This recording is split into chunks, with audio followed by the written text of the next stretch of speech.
Papua mungkin adalah wilayah paling kaya di Indonesia. Hutannya luas, gunungnya menyimpan emas terbesar di dunia, lautnya penuh sumber daya, dan hari ini jutaan hektar tanahnya kembali dipersiapkan untuk proyek pangan raksasa negara. Tetapi di balik semua itu ada satu pertanyaan yang terus menghantui sejarah Papua. Kenapa tanah yang begitu kaya justru terus hidup di dalam konflik? Karena selama puluhan tahun Papua tidak hanya menjadi ruang pembangunan, ia juga menjadi ruang perebutan kekuasaan, eksploitasi sumber daya alam, operasi militer, perpindahan penduduk besar-besaran, dan perlawanan yang tidak pernah benar-benar selesai. Di Indonesia, Papua sering dibicarakan sebagai masa depan bangsa. Tetapi bagi banyak orang Papua sendiri, sejarah yang mereka alami seringkali dipenuhi kehilangan tanah, kehilangan ruang hidup, bahkan kehilangan hak untuk menentukan arah masa depan mereka sendiri. Dan dalam video ini bersama Kamar Film, kita akan menyelaminya lebih dalam dengan menelaahnya jauh sebelum Indonesia berdiri, jauh sebelum tambang-tambang dibuka, dan jauh sebelum Papua menjadi salah satu konflik paling panjang dalam sejarah modern Indonesia.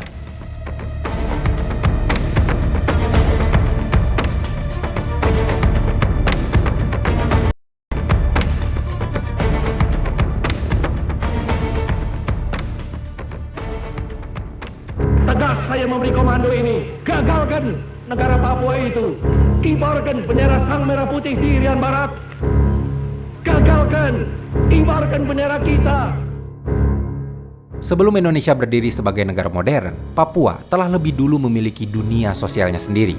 Wilayah ini dihuni oleh ratusan kelompok etnis dengan bahasa, tradisi, dan struktur sosial yang sangat beragam.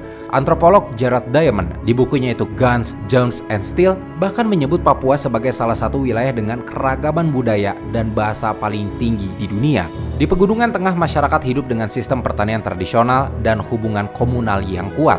Di pesisir, kehidupan dibangun melalui jalur perdagangan laut, pertukaran budaya, serta relasi antar suku yang telah berlangsung selama berabad-abad. Hutan, sungai, rawa, dan gunung bukan hanya bagian dari landscape geografis, melainkan juga ruang hidup yang membentuk cara masyarakat Papua memahami dunia. Selama berabad-abad, kehidupan masyarakat Papua berkembang melalui struktur sosial dan kosmologi mereka sendiri, dengan hubungan antar suku yang dibangun melalui perdagangan, ritual, hingga ikatan kekerabatan. Tetapi situasi mulai berubah ketika kekuatan-kekuatan kolonial Eropa perlahan memperluas pengaruhnya ke kawasan Timur Nusantara. Dan cerita ini, mari kita mulai dari sana. Pada abad ke-19, Belanda mulai memasukkan Papua Barat ke dalam wilayah administrasi Hindia Belanda. Namun berbeda dengan Jawa atau Sumatera, kontrol kolonial di Papua berjalan jauh lebih terbatas. Banyak wilayah pegunungan bahkan belum sepenuhnya dijangkau pemerintah kolonial hingga pertengahan abad ke-20.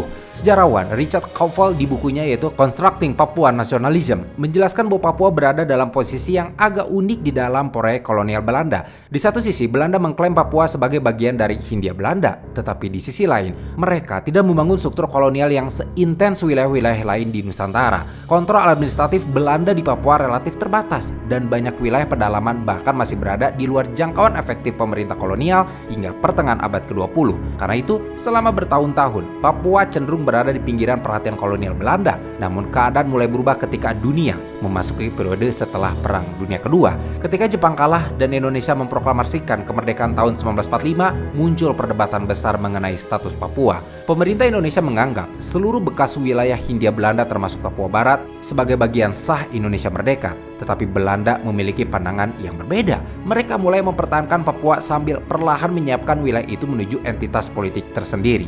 Dari perbedaan pandangan ini, maka pada akhir tahun 1950-an, Belanda mulai membuka pendidikan bagi elit Papua, membentuk birokrasi lokal, dan mendorong munculnya identitas politik Papua Barat. Richard Kauffel di bukunya yang telah disebutkan di awal menjelaskan bahwa pada masa ini mulai tumbuh kesadaran politik baru di kalangan elit Papua terdidik. Kesadaran itu kemudian terlihat semakin jelas ketika Belanda membentuk New Guinea Raad atau Dewan New Guinea Belanda pada tahun 1961. Dewan ini berisi perwakilan orang Papua dan diberi ruang untuk membicarakan masa depan politik wilayah mereka. Di tahun yang sama, untuk pertama kalinya, simbol-simbol nasional Papua mulai diperkenalkan secara resmi. Bendera bintang kejora dikibarkan berdampingan dengan bendera Belanda pada tanggal 1 Desember di tahun 1961. Lagu Hai Tanahku Papua mulai digunakan dan identitas Papua Barat perlahan dibangun sebagai gagasan politik. Bagi sebagian elit Papua waktu itu, momen tersebut dipandang sebagai langkah awal menuju kemerdekaan penuh. Namun perkembangan ini segera memicu ketegangan dengan Indonesia. Presiden Soekarno melihat proyek Belanda di Papua sebagai upaya mempertahankan kolonialisme dengan bentuk baru. Dalam pandangan pemerintah Indonesia, pembentukan identitas politik Papua oleh Belanda dianggap sebagai strategi untuk memecah bekas wilayah Hindia Belanda dan menghambat proses dekolonisasi Indonesia secara utuh. Perbedaan pandangan itu kemudian berkembang menjadi konflik diplomatik terbuka antara Indonesia dan Belanda. Papua tidak lagi dipandang sekadar sebagai wilayah administratif di ujung timur Nusantara, tetapi telah berubah menjadi simbol perebutan legitimasi politik. Apakah Papua akan berdiri sebagai entitas tersendiri atau menjadi bagian dari Indonesia merdeka? Situasi semakin rumit karena konflik tersebut berlangsung di tengah perubahan besar politik global. Memasuki awal dekade 1960-an, dunia sedang berada dalam ketegangan perang dingin. Amerika Serikat dan Uni Soviet berlomba memperluas pengaruh politik mereka di berbagai negara yang baru merdeka, termasuk di Asia dan Afrika. Di tengah situasi itu, Soekarno mulai memposisikan Indonesia sebagai kekuatan anti kolonial yang aktif menentang dominasi Barat di dunia ketiga. Bagi Soekarno, persoalan Papua bukan sekadar sengketa wilayah. Ia melihat keberadaan Belanda di Papua sebagai simbol bahwa revolusi Indonesia belum selesai. Pidato-pidato Soekarno pada masa itu dipenuhi semangat anti-imperialisme. Dalam banyak arsip pidatonya yang kemudian dihimpun di bawah bendera revolusi, Soekarno berkali-kali menyebut bahwa selama masih ada wilayah bekas Hindia Belanda yang belum berada di bawah Indonesia, maka perjuangan kemerdekaan belum benar-benar tuntas. Ketegangan kemudian mencapai titik penting pada tanggal 19 Desember di tahun 1961 di alun-alun utara Yogyakarta. Soekarno mengumumkan Tri Komando Rakyat yang kemudian kita kenal sebagai Trikora. Isi Trikora meliputi menggagalkan pembentukan negara Papua buatan Belanda, mengibarkan merah putih di Irian Barat, dan mempersiapkan mobilisasi umum nasional. Setelah Trikora diumumkan oleh Soekarno, pemerintah Indonesia mulai mempersiapkan langkah militer dalam skala yang jauh lebih serius. Untuk menjalankan operasi tersebut, dibentuklah sebuah komando khusus bernama Komando Mandala yang bertugas merancang dan mengordinasikan strategi pembebasan Irian Barat. Pimpinan komando ini adalah Mayor Jenderal Soeharto, yang pada masa itu mulai muncul sebagai salah satu figur penting di tubuh militer Indonesia. Melalui Komando Mandala inilah berbagai operasi penyusupan mulai dirancang. Indonesia kemudian meningkatkan infiltrasi militer ke Papua melalui jalur laut dan udara. Pasukan diterjunkan ke sejumlah wilayah untuk melakukan operasi gerilya, membangun jaringan logistik sekaligus memperkuat tekanan terhadap posisi Belanda di Papua. Salah satu peristiwa paling dikenal dalam periode ini adalah Pertempuran Laut Aru pada bulan Januari di tahun 1962. Dalam operasi penyusupan menuju Papua, kapal Indonesia berhadapan dengan armada Belanda. Komodor Yosudarso gugur dalam pertempuran ini dan kemudian namanya dijadikan simbol perjuangan merebut Irian Barat. Sementara itu Indonesia juga mulai memperkuat hubungan dengan Uni Soviet. Sejarawan Adrian Vickers di bukunya yaitu A History of Modern Indonesia menyebutkan bahwa Uni Soviet pada tahun-tahun ini mulai memberi bantuan militer besar kepada Indonesia, termasuk kapal perang, pesawat tempur, dan persenjataan modern. Dukungan ini membuat Indonesia berkembang menjadi salah satu kekuatan militer terbesar di Asia Tenggara pada awal 1960-an. Perkembangan ini mulai mengubah cara dunia internasional memandang konflik Papua. Sengketa antara Indonesia dan Belanda kemudian tidak lagi dipahami semata sebagai persoalan dekolonisasi, tetapi juga mulai dibaca dalam kerangka persaingan geopolitik perang dingin. Amerika Serikat yang melihat ini pun mulai khawatir. Washington melihat kemungkinan bahwa konflik berkepanjangan dengan Belanda dapat mendorong Soekarno semakin dekat ke blok Soviet. Kekhawatiran ini semakin besar karena pada saat yang sama, Partai Komunis Indonesia sedang tumbuh sangat kuat di tanah Indonesia. Disinilah diplomasi internasional mulai bergerak. Amerika Serikat melalui diplomat Ellsworth Bunker mendorong lahirnya jalur negosiasi antara Indonesia dan Belanda. Hasilnya adalah Perjanjian New York tahun 1962. Melalui perjanjian setuju menyerahkan Papua terlebih dahulu kepada pemerintahan sementara milik PBB yang bernama United Nations Temporary Executive Authority atau UNTEA. Jadi, sederhananya sebelum Papua resmi diserahkan kepada Indonesia, wilayah ini untuk sementara waktu dikelola oleh PBB sebagai pihak penengah. Dan setelah administrasi Papua resmi berada di bawah Indonesia pada tahun 1963, pemerintah Indonesia mulai memperkuat kontrol politik dan keamanan di wilayah tersebut. Infrastruktur pemerintah dibangun, aparat militer ditempatkan di berbagai daerah, dan aktivitas politik yang dianggap mendukung kemerdekaan Papua mulai diawasi secara ketat. Namun ada satu klausul penting dalam perjanjian ini, di mana Indonesia diwajibkan menyelenggarakan penentuan pendapat rakyat atau PAPERA di Papua sebelum akhir tahun 1969. Secara formal, PAPERA dirancang sebagai mekanisme untuk menentukan apakah rakyat Papua ingin tetap bergabung dengan Indonesia atau memilih jalan lain. Dalam penentuan pendapat rakyat ini, PBB ikut mengawasi melalui utusan khusus mereka, dan diplomat Bolivia bernama Fernando Ortiz Sanz lah yang menjadi perwakilan PBB. Namun menjelang pelaksanaannya muncul perbedaan mendasar mengenai bagaimana referendum itu akan dilakukan. Sejumlah tokoh Papua menginginkan sistem pemungutan suara langsung dengan prinsip one man one vote atau satu orang satu suara, tetapi pemerintah Indonesia memilih menggunakan mekanisme musyawarah perwakilan yang disebut sesuai dengan budaya politik Indonesia. Akhirnya, sekitar 1025 wakil dipilih untuk mewakili ratusan ribu penduduk Papua. Proses pemilihan perwakilan inilah yang kemudian menjadi sumber kontroversi besar. Sejarawan John Salford di bukunya yaitu The United Nations and Indonesia Takeover of West Papua menulis bahwa banyak laporan diplomatik dan arsip internasional menunjukkan adanya tekanan kuat terhadap peserta Papera. Sejumlah aksi mengaku mengalami intimidasi, pengawasan militer hingga ancaman kekerasan apabila memilih menolak integrasi dengan Indonesia. Laporan Fernando Ortiz Sanz sendiri sebenarnya mencatat adanya keterbatasan kebebasan politik selama proses berlangsung. Tetapi di tengah tekanan geopolitik perang dingin, PBB akhirnya tetap menerima hasil Papera. Dan pada tahun 1969, seluruh perwakilan yang mengikuti sidang Papera menyatakan memilih bergabung dengan Indonesia. Bagi pemerintah Indonesia, hasil tersebut menjadi dasar sah bahwa Papua telah memilih menjadi bagian dari NKRI. Tetapi bagi banyak orang Papua, justru disinilah rasa ketidakpercayaan mulai mengakar secara mendalam. Karena bagi mereka, keputusan mengenai masa depan Papua tidak pernah benar-benar lahir dari proses yang bebas. John Salford di bukunya yang telah disebutkan di awal menemukan bahwa banyak ingatan masyarakat Papua mengenai periode akhir 1960-an dipenuhi suasana takut, tekanan militer, dan keterasingan politik. Situasi setelah Papera juga tidak langsung stabil. Di berbagai wilayah pegunungan dan pedalaman, mulai muncul kelompok-kelompok perlawanan bersenjata terhadap pemerintah Indonesia. Sebagian bergerak secara sporadis, sebagian lain mulai membangun jaringan yang nantinya berkembang menjadi kelompok-kelompok perlawanan Papua. Sementara itu, negara Indonesia mulai merespon dengan memperluas pendekatan keamanan. Pada awal Orde Otoritarian Soeharto, Papua semakin ditempatkan sebagai wilayah strategis yang harus dijaga stabilitasnya. Aktivitas politik yang berkaitan dengan kemerdekaan Papua mulai dipandang sebagai ancaman terhadap integritas nasional. Pengibaran bintang kejora, diskusi politik kemerdekaan, hingga aktivitas organisasi tertentu mulai diawasi secara ketat oleh aparat keamanan. Di tengah situasi tersebut, masyarakat Papua mengalami perubahan besar dalam kehidupan sehari-hari mereka. Sekolah-sekolah mulai menggunakan kurikulum nasional Indonesia. Administrasi pemerintahan semakin terpusat, bahasa Indonesia diperluas penggunaannya. Pendatang dari luar Papua mulai berdatangan dengan jumlah lebih besar, terutama ke wilayah perkotaan dan pusat ekonomi baru. Bagi sebagian masyarakat Papua, perubahan ini dipandang sebagai proses modernisasi dan keterhubungan dengan Indonesia.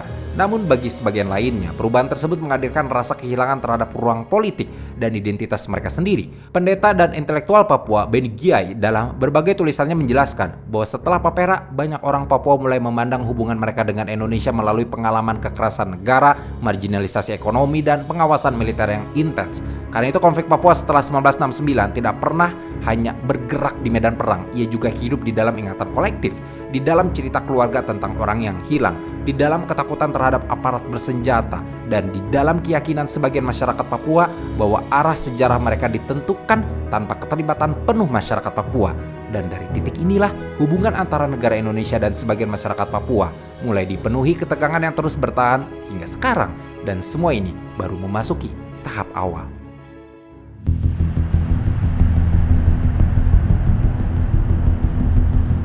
Memasuki dekade 1970-an, situasi di Papua pun semakin berubah. Konflik tidak lagi hanya berkaitan dengan perdebatan politik mengenai status Papua di masa lalu, tetapi mulai berkembang menjadi pertarungan berkepanjangan antara negara dan kelompok-kelompok perlawanan Papua.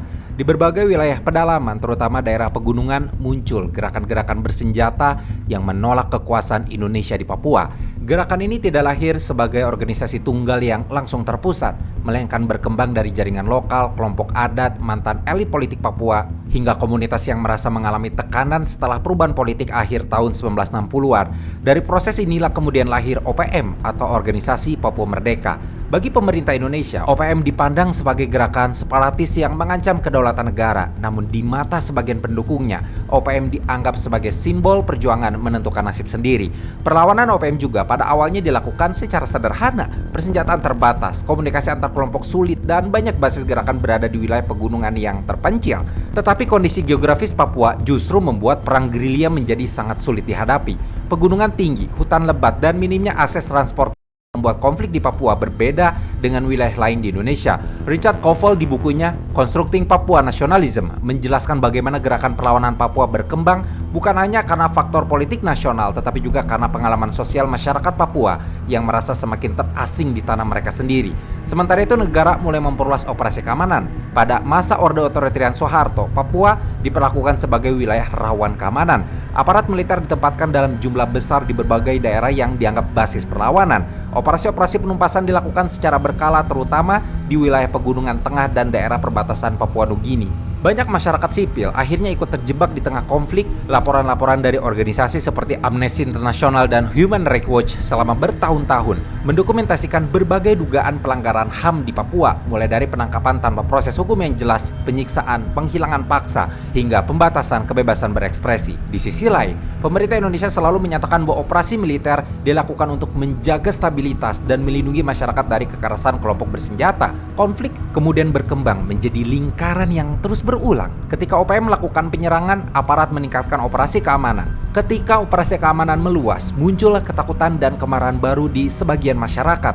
Dari situ dukungan terhadap perlawanan kembali tumbuh di berbagai wilayah, dan perlahan Papua mulai dikenal sebagai salah satu daerah dengan tingkat militerisasi paling tinggi di Indonesia. Namun perlawanan Papua tidak hanya bergerak lewat senjata. Di kota-kota, mahasiswa dan aktivis mulai membangun gerakan politik bawah tanah. Di gereja-gereja, para pastor dan pendeta mulai mendokumentasikan kekerasan yang dialami masyarakat adat. Sementara di luar negeri, diaspora Papua mulai membawa isu Papua ke forum internasional. Dan gereja memiliki peran yang sangat penting dalam periode ini, karena di banyak wilayah Papua, gereja bukan hanya menjadi tempat ibadah, tetapi juga ruang perlindungan sosial dan politik. Pendeta seperti Beni Giai kemudian menjadi salah satu suara penting yang membahas pengalaman traumatis masyarakat Papua akibat kekerasan negara dan konflik bersenjata. Sementara itu, di tingkat internasional, isu Papua mulai perlahan mendapat perhatian dari kelompok solidaritas HAM, aktivis anti-kolonial dan negara-negara Pasifik. Film dokumenter, laporan jurnalis independen, hingga investigasi organisasi HAM mulai memperlihatkan sisi Papua yang jarang muncul di media arus utama Indonesia. Salah satu jurnalis yang cukup sering mengangkat Papua adalah John Pilger. Dalam film dokumenternya, Pilger dan beberapa rekannya menyoroti hubungan antara operasi militer, eksploitasi sumber daya alam, dan kepentingan ekonomi internasional di Papua. Dari sinilah mulai terlihat bahwa persoalan Papua memiliki lapisan yang jauh lebih kompleks. Konflik yang terjadi tidak hanya berkaitan dengan perlawanan bersenjata atau keamanan negara, tetapi juga mulai terhubung dengan perebutan tanah, sumber daya alam, dan arah pembangunan ekonomi di Papua. Dalam banyak situasi, masyarakat adat Papua justru menjadi pihak yang paling rentan terdorong ke pinggir ketika proyek-proyek besar mulai masuk ke wilayah mereka. Perubahan itu semakin terasa ketika pemerintahan Orde Otoritarian Soeharto mulai membuka Papua untuk investasi skala besar pada akhir tahun 1960-an. Di penghujung tahun ini, Soeharto tidak lagi memandang Papua sebagai wilayah yang harus diamankan secara politik, tetapi juga sebagai kawasan yang menyimpan kekayaan alam sangat besar dan dapat menjadi sumber penting bagi pembangunan ekonomi Indonesia.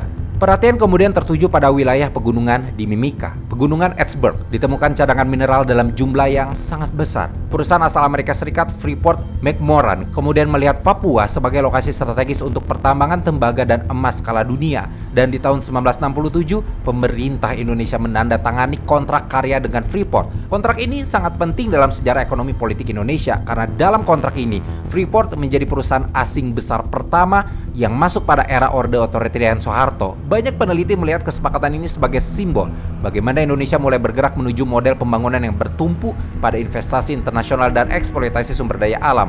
Namun bagi masyarakat adat di sekitar wilayah tambang, perubahan yang datang jauh lebih rumit. Suku Amungme yang hidup di kawasan pegunungan dan suku Kamoro di wilayah pesisir memiliki hubungan sosial serta spiritual yang sangat kuat dengan tanah mereka. Gunung, sungai, dan lembah dipandang sebagai bagian dari kehidupan kolektif yang diwariskan turun-menurun. Ketika aktivitas pertambangan mulai meluas, perubahan besar perlahan mulai terasa di kehidupan masyarakat adat sekitar tambang. Jalan-jalan industri dibuka menembus pegunungan. Kawasan operasi tambang terus diperluas dan ribuan pendatang dari luar Papua mulai berdatangan untuk bekerja di sektor pertambangan maupun proyek-proyek pendukungnya. Perlahan, landscape Papua berubah semakin industrial. Bersama dengan itu juga ruang hidup masyarakat adat pun ikut bergeser. Wilayah yang selama turun-menurun menjadi tempat berburu, mengambil hasil hutan, dan menjalankan kehidupan adat mulai semakin sulit diakses. Antropolog Dennis Leitz di bukunya yaitu The Politics of Power, Freeport in Soeharto's Indonesia menjelaskan bahwa banyak masyarakat adat Papua mulai merasakan kehilangan tanah, perubahan lingkungan yang drastis, dan menyempitnya wilayah tradisional yang sebelumnya menjadi bagian penting dari kehidupan mereka sehari-hari. Di saat yang sama, aktivitas pertambangan di Papua terus berkembang dalam skala yang semakin besar.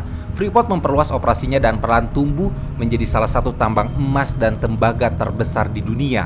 Bagi pemerintah Indonesia, keberadaan perusahaan ini dianggap sangat penting karena menghasilkan devisa dalam jumlah besar dan menempatkan Papua sebagai salah satu pusat kekayaan mineral nasional. Namun pertumbuhan ekonomi yang dihasilkan industri tambang ternyata tidak otomatis menghadirkan kesejahteraan yang merata bagi masyarakat di sekitar wilayah operasi. Kesenjangan sosial mulai terlihat sangat tajam.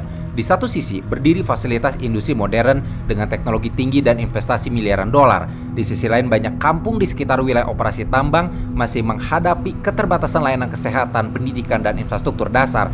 Dan ketika ketimpangan itu bertemu dengan konflik politik yang sudah lebih dulu ada, situasi Papua menjadi semakin kompleks. Keamanan industri tambang juga menjadi perhatian besar pemerintah Orde Otoritarian Soeharto. Wilayah-wilayah sekitar tambang dijaga ketat aparat keamanan. Kehadiran militer semakin kuat terutama karena Papua dipandang sebagai kawasan strategis sekaligus rawan konflik bersenjata. Dalam berbagai laporan investigasi, termasuk yang dibuat oleh Human Rights Watch, muncul tuduhan mengenai keterlibatan aparat keamanan dalam pengamanan industri ekstraktif yang seringkali berdampak pada masyarakat sipil di sekitar wilayah operasi.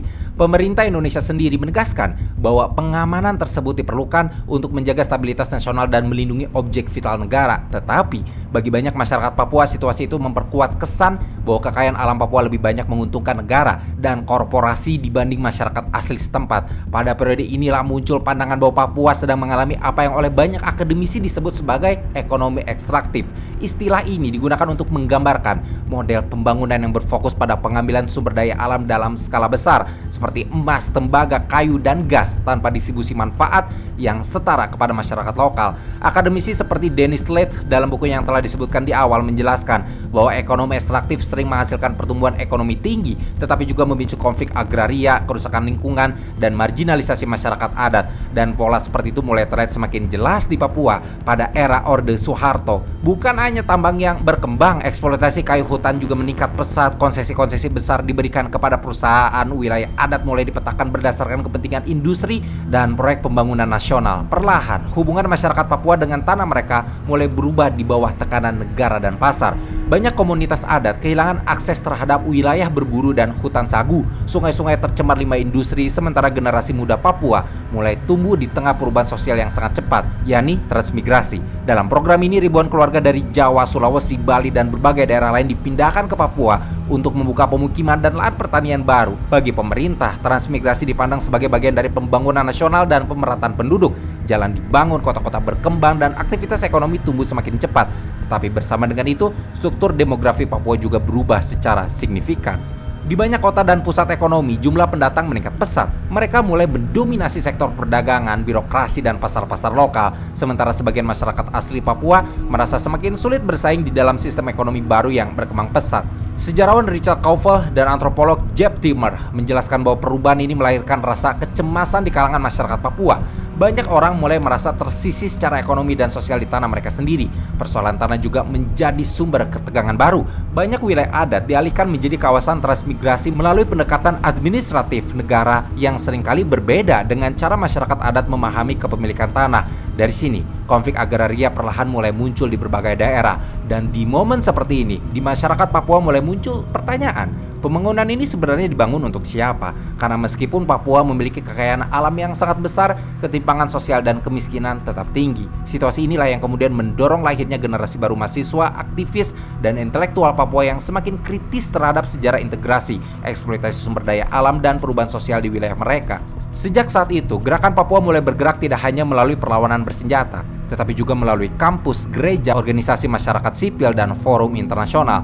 Mahasiswa Papua mulai membangun jaringan solidaritas di luar negeri. Organisasi-organisasi internasional mulai lebih sering menyoroti Papua. Negara-negara Pasifik seperti Vanuatu dan Kepulauan Salomon mulai membawa isu Papua ke forum regional. Salah satu organisasi yang kemudian cukup dikenal adalah United Liberation Movement for West Papua atau ULMWP yang berupaya menyatukan berbagai faksi gerakan Papua dalam jalur diplomasi internasional. Di dalam negeri, perkembangan teknologi komunikasi juga mengubah cara konflik Papua dilihat publik.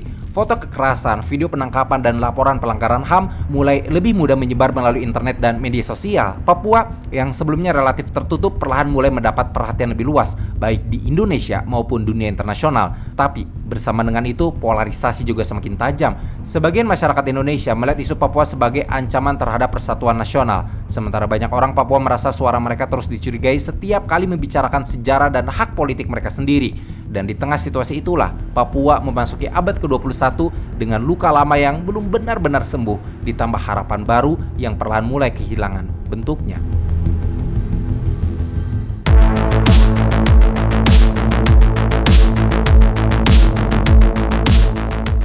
Ketika Joko Widodo mulai memimpin Indonesia pada tahun 2014, pendekatan negara terhadap Papua mengalami perubahan gaya yang cukup mencolok. Jika pada masa sebelumnya Papua lebih sering dibicarakan dalam kerangka keamanan dan konflik politik, maka di era Jokowi, pemerintah mulai menekankan narasi pembangunan infrastruktur dan pemerataan ekonomi. Jalan Trans Papua dipercepat, bandara-bandara diperluas, jembatan, pelabuhan, dan kawasan ekonomi baru mulai dibangun di berbagai wilayah. Jokowi sendiri beberapa kali datang langsung ke Papua, sesuatu yang cukup jarang dilakukan presiden-presiden sebelumnya dalam frekuensi tinggi. Pemerintah ingin menunjukkan bahwa Papua tidak lagi diposisikan semata sebagai daerah konflik, tetapi sebagai bagian penting dari agenda pembangunan nasional. Namun, bersama dengan itu, negara juga semakin serius melihat Papua sebagai ruang strategis untuk proyek pangan skala besar. Perhatian utama kemudian mengarah ke Merauke, wilayah di Papua bagian selatan yang memiliki hamparan lahan luas dan dianggap potensial untuk pertanian industri. Sebenarnya, gagasan besar mengenai Merauke sudah mulai dijalankan sejak era Susilo Bambang Yudhoyono pada tahun 2010. Pemerintah meluncurkan proyek bernama Merauke Integrated Food and Energy Estate atau MIFEE. Proyek ini dirancang sebagai kawasan pangan dan energi terpadu berskala raksasa dengan target pengembangan yang dalam berbagai dokumen pemerintah mencapai lebih dari 1 juta hektar lahan. Melalui proyek tersebut, Merauke diproyeksikan menjadi pusat produksi padi, jagung, tebu, sawit hingga bioenergi untuk menopang kebutuhan pangan nasional. Dalam narasi resmi negara, MIFEE dipresentasikan sebagai jawaban atas ancaman krisis pangan global, pertumbuhan penduduk, dan kebutuhan Indonesia untuk membuka kawasan produksi baru dalam skala yang besar. Tapi sejak awal, proyek ini memunculkan kritik yang sangat besar dari masyarakat adat, aktivis lingkungan, hingga peneliti agraria. Karena sebagian besar wilayah yang masuk ke dalam konsesi food estate berada di tanah adat masyarakat Papua, terutama komunitas Marin. Hutan-hutan yang selama ini menjadi ruang hidup masyarakat adat mulai dibuka untuk perkebunan dan industri skala besar. Jalan-jalan produksi masuk ke kawasan yang sebelumnya masih dipenuhi hutan primer dan rawa tropis. Penelitian Oliver Pay dan Longgena Ginting bahkan menyebut MIFEE sebagai salah satu proyek alih fungsi lahan terbesar di Asia Tenggara yang berpotensi memicu konflik agraria dan kerusakan ekologis dalam skala yang luas. Bagi banyak masyarakat adat Papua, persoalannya tidak hanya soal pembangunan ekonomi, karena tanah di Papua tidak dipahami sekadar sebagai aset produksi. Di dalam hutan terdapat dusun sagu, jalur berburu, tempat ritual, makam leluhur, dan sejarah komunitas yang diwariskan turun-menurun. Namun pola pembangunan negara seringkali memperlakukan Papua sebagai frontier pembangunan, wilayah luas yang dianggap tanah kosong dan siap diubah menjadi kawasan produksi nasional. Kekhawatiran terhadap dampak ekologis pun semakin besar. Organisasi lingkungan seperti WALHI memperingatkan bahwa pembukaan hutan besar-besaran di Merauke dapat merusak ekosistem rawa dan hutan tropis Papua yang selama ini menjadi salah satu kawasan hutan penting tersisa di Asia Pasifik. Meski proyek MIFEE dimulai sejak era SBY, pendekatan food estate kembali diperluas pada masa Jokowi. Pemerintahan pencitraan Jokowi melanjutkan pembangunan infrastruktur besar-besaran di Papua sekaligus membuka kemungkinan ekspansi proyek pangan dalam skala yang lebih luas lagi. Di saat yang sama, situasi politik Papua sendiri belum benar-benar stabil. Bentrokan bersenjata masih terjadi di berbagai wilayah, pengungsian warga sipil terus muncul di daerah konflik, ketegangan antara aparat keamanan dan OPM juga belum sepenuhnya berhenti. Akibatnya, Papua pada masa ini seperti hidup di dalam dua realitas sekaligus. Di satu sisi negara membangun jalan raya, kawasan industri, dan proyek pangan raksasa. Di sisi yang lain, sebagian masyarakat Papua masih hidup di tengah trauma konflik, kehilangan tanah, dan rasa tidak percaya terhadap negara. Situasi inilah yang kemudian melahirkan kekhawatiran baru di kalangan masyarakat adat, aktivis lingkungan, dan peneliti agraria. Banyak pihak mulai melihat bahwa proyek pembangunan di Papua belum menunjukkan tanda akan melambat. Sebaliknya, arah kebijakan negara justru tampak bergerak menuju ekspansi yang lebih besar lagi, terutama di sektor pangan dan pembukaan lahan.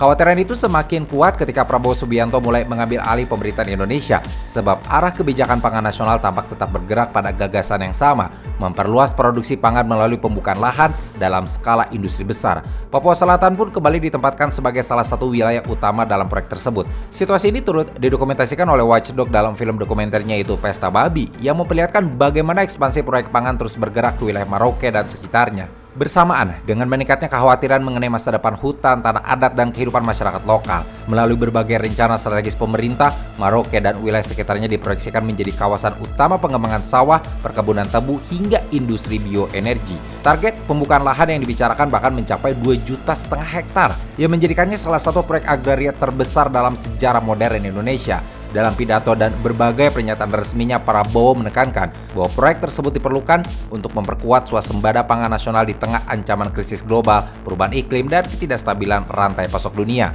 Negara ingin memastikan Indonesia memiliki cadangan pangan yang cukup untuk masa depan, tetapi di Papua, proyek ini kembali memunculkan pertanyaan lama yang belum pernah benar-benar selesai. Siapa yang akan memperoleh manfaat terbesar dari pembangunan tersebut, dan siapa yang harus menanggung dampaknya?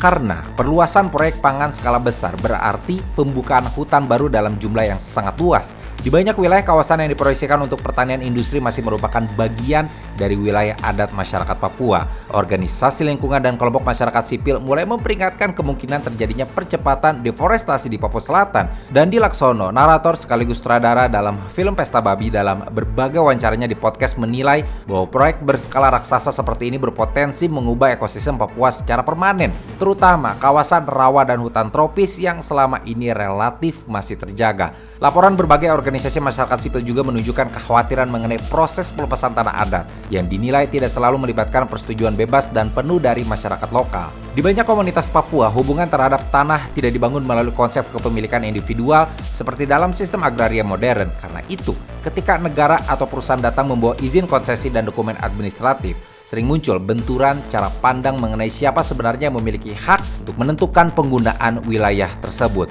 Selain persoalan ekologis dan agraria, muncul pula kekhawatiran mengenai perubahan sosial dalam jangka panjang. Proyek pangan skala besar biasanya membutuhkan tenaga kerja dalam jumlah besar, infrastruktur baru, dan masuknya investasi industri ke suatu wilayah. Banyak masyarakat Papua khawatir situasi ini akan kembali mempercepat perubahan demografi yang selama beberapa dekade terakhir sudah memunculkan rasa keterasingan di berbagai daerah. Kecemasan tersebut semakin kuat karena sejarah pembangunan di Papua sering meninggalkan pengalaman bahwa masyarakat adat berada di posisi paling rentan ketika gelombang investasi besar masuk ke wilayah mereka. Dan situasi itu berjalan bersamaan dengan pendekatan keamanan yang sampai hari ini masih sangat kuat di Papua. Konflik bersenjata di beberapa wilayah pedalaman terus terjadi. Aparat keamanan tetap diperkuat di daerah-daerah yang dianggap rawan. Peneliti Made Supriyatma dan Fahri Salam bahkan dalam tulisannya di Project Multatuli mencatat bahwa konsentrasi aparat keamanan di Papua jauh lebih tinggi dibanding banyak wilayah lain di Indonesia. Dalam risetnya mengenai TNI dan Polri di Papua, Supriyatma menyebut bahwa di Papua terdapat sekitar 1 aparat keamanan untuk setiap kurang dari 100 warga. Sementara secara nasional rasionya sekitar 1 aparat untuk hampir 300 warga. Angka tersebut menunjukkan bagaimana Papua selama bertahun-tahun tidak hanya diposisikan sebagai wilayah pembangunan ekonomi, tetapi juga sebagai kawasan dengan pendekatan keamanan yang sangat intens. Akibatnya ketika proyek-proyek besar seperti perkebunan, pertambangan, atau food estate masuk ke Papua, banyak masyarakat adat melihatnya bukan sekadar sebagai pembangunan biasa, melainkan sebagai bagian dari perubahan besar yang selalu datang bersama dengan kontrol negara dan kehadiran aparat bersenjata. Di sisi lain, kelompok bersenjata Papua juga masih melakukan serangan terhadap aparat maupun proyek-proyek yang dianggap mewakili kepentingan negara. Akibatnya pembangunan ekonomi dan situasi keamanan terus berjalan berdampingan. Di satu wilayah, alat berat membuka lahan baru untuk proyek nasional. Di wilayah lain, warga sipil mengungsi akibat konflik bersenjata. Dan di tengah situasi itu, masyarakat Papua kembali menghadapi perubahan besar yang datang dengan sangat cepat. Media internasional dan organisasi lingkungan global mulai memberi perhatian lebih besar terhadap Papua dalam konteks krisis iklim dunia. Karena Papua saat ini merupakan salah satu kawasan hutan tropis terbesar yang masih tersisa di Asia Pasifik. Banyak peneliti lingkungan memandang hutan Papua sebagai wilayah penting dalam menjaga keseimbangan ekologi global. Itulah sebabnya proyek pembukaan lahan besar-besaran di Papua tidak lagi dipandang hanya sebagai isu domestik Indonesia. Ia mulai dilihat sebagai bagian dari persoalan global mengenai deforestasi, masyarakat adat, dan masa depan lingkungan dunia. Tetapi di tingkat lokal, masyarakat Papua menghadapi persoalan yang jauh lebih konkret. Mereka melihat perubahan berlangsung langsung di depan mata. Hutan dibuka, jalan industri masuk, perusahaan berdatangan, dan ruang hidup komunitas pelan bergeser.